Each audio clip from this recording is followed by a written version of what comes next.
Hallo und herzlich willkommen zurück. We are going to switch in English now because we have an international English guest, star speaker, you could say, traveling all the way from Australia. No, I'm kidding. You live in Not Munich. just, Yeah, you are Australian. And Tiffany Hart is here. She is Director of Digital Transformation at 1913, and you have a podcast that is quite growing. It also has the name Grow Getters, so you can guess it is all about learning and growing and getting at least somewhere, you could say. Exactly. Why do we talk about the topic purpose in this year? What's relevant for you, and what do you think is on people's agenda right now, or what's on your agenda? Okay, so it's a very interesting question, and I think especially this year with the pandemic, I think it is becoming incredibly crucial for companies to focus on purpose and creating purpose-based businesses. And predominantly for Grow Getters, it was really it was born out of wanting to fulfill a purpose and wanting to share knowledge and information that we have already gathered. So I think what's really interesting is, why do we ask ourselves, or why do we take the time to stop and talk about purpose? Why do we create a festival like this to talk about purpose? And I think it's because it's crucial for businesses. I mean, there was an interesting study done by PwC.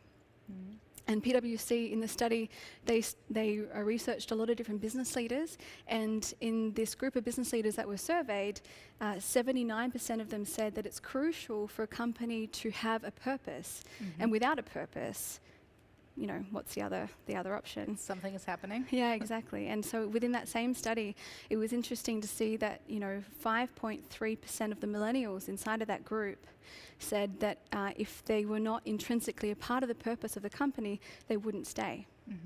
And I think right now it's a very interesting time. Lots of things are changing. The world is changing, but how we do business needs to change. And coming from a business background myself, we are always working with companies to try and find new ways of doing things. And I think what is very interesting is if we look at a certain demographic and we look at the millennials and Gen Zs. Yes. Because I was interviewing a lady through the podcast. Her name is Erica Pearson. She's from America, and she is a millennial coach, whatever that means. But okay. And she was basically saying that through the research that she did, that was it half of the workforce in America right now are actually millennial. Yes. And by 2025, 75% will be millennial. And it's very interesting that we think that it's coming, but it's actually already arrived. Yeah. Millennials are leaders now, and why I say this is important right now is because very often millennials need to be in purpose-based businesses. They need to feel like they are fulfilling a purpose, or they have a purpose in the business. They're intrinsically a part of the fabric of the business. And I think it's more important than ever to really weave in and make that alive within your company and within your team. So take us a little bit behind the scenes of your podcast, because that started when you were not thinking about millennials and all the generations, when something else happened in your life. And I mean, it has been growing ever since, for like the single day, every single day. So Well, I gave birth to my son 2 years ago, and I have worked in lots of different places, working my butt off for probably 13, 14 years. In New York and London and Amsterdam and Sydney and Canberra and Munich. And then I stopped and I had my son, and then I realized, my identity was connected to my job and my role. And all of a sudden I was a mum. And I love being a mum, and I'm so proud that I can be his mum. But at the same time, I realized that I really want to make sure I can make life work, and I can make my purpose work as a person, as a multifaceted person. And I really focused on upskilling myself, educating myself, reading lots of information, and trying to bring me to the best version of myself as I could, trying to get my brain back online after giving birth. But what I realized with my co-host Tanya was that this information just shouldn't be shared with only me. and with Tanya, it should be shared with many other ladies. So we built a podcast out of the information that we learned and researched and have learned throughout our careers and from the networks that we have. And then that's why we've been putting into snackable, bite-sized podcast episodes every single week. We just relaunched our 50th episode yesterday. So it was all about fulfilling that purpose to be that multifaceted lady in person. And it's super important. And I am within that demographic I'm talking about. And yeah, it's vital. So what other examples can you give us from your view of this whole topic? Like what's specific for someone in the audience who maybe is just getting started or maybe has had the purpose question over the head the entire time? What's from your perspective interesting? I think there's a really interesting thing you can do. And it's one of three things, but it's one thing I'll mention now. Yeah. If we have enough time, I'll tell you the others. Go ahead. But the first thing is it's called your ikigai. And it's a very interesting model. It's a Japanese model, if you've heard of it before. And it's your reason for being.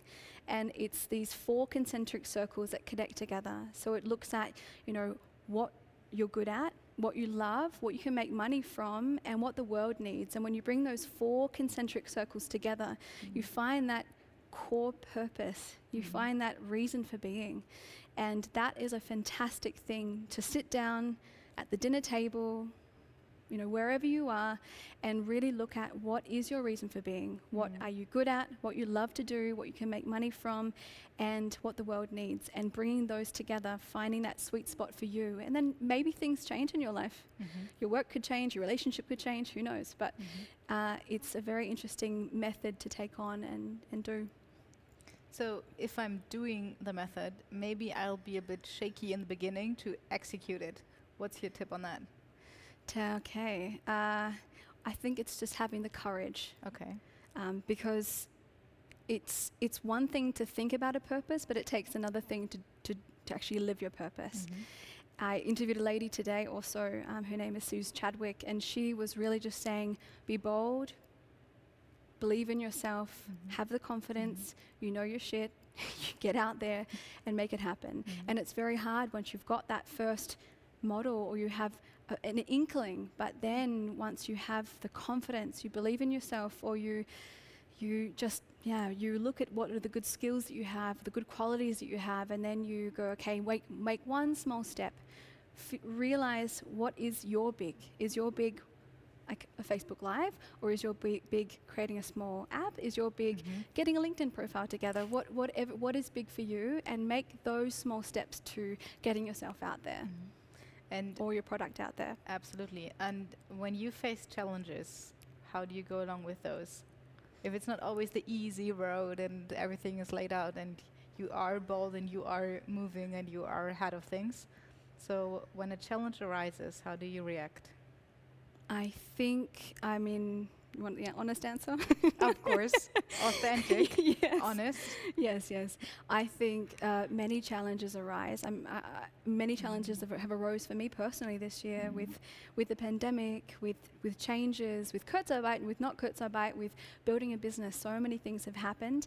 And I think it's very important to take stock, to take time, to rest, and look at what you have, be grateful for what you have already, and then start to do more visaging. Find ways to problem solve. Draw on your network, draw on your friends, draw on your family for helping you to solve those issues, because it's always, everything is figure-outable. Everything is solvable.